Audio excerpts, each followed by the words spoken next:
এখন আপগ্রেড বলতে কাজ চলমান আছে, আপনারাও দেখতেছেন। আমরা আরও হয়তো 3-4 ঘন্টা লাগতে পারে।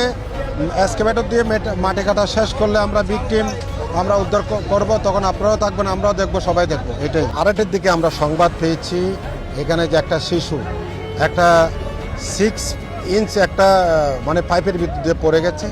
এই সংবাদ পাওয়ার পর আমাদের জনবল তানুর থেকে এবং রাজশাহী থেকে আমরা সবাই আসলাম। আসার পর ঘটনার পরিস্থিতি দেখলাম যে কি গর্তটার উপর দিয়ে আমরা আসার আগে পাবলিক কিছু মাটি কাটার পরে মাটিগুলো ভিতরে পড়ছে। যে তারপরেও আমাদের সার্চ ভিশন ক্যামেরা দিয়ে আমরা দেখলাম বাচ্চাটার কি অবস্থা। তো আমরা যতটুকু দেখছি 35 ফিট নিচে, প্রায় 35 থেকে 40 ফিট নিচে বাচ্চাটা পড়ে আছে।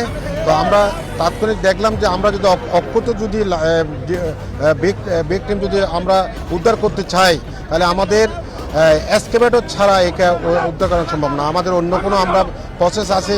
যদি লাইভ বিগ টিম যদি নারী রাস্তার একমাত্র নাম ফেমিকন, যেন কাশফুলের নরম ছোঁয়া।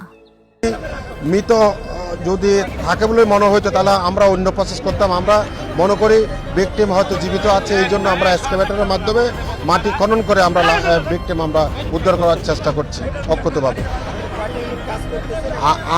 আমাদের ফায়ার ব্রিগেড থেকে আমরা 3টা ইউনিট, চাঁপাইনবাবগঞ্জ, রাজশাহী এবং তানুর, আমরা 3টা ইউনিট এসে আমরা এখানে কাজ করছি।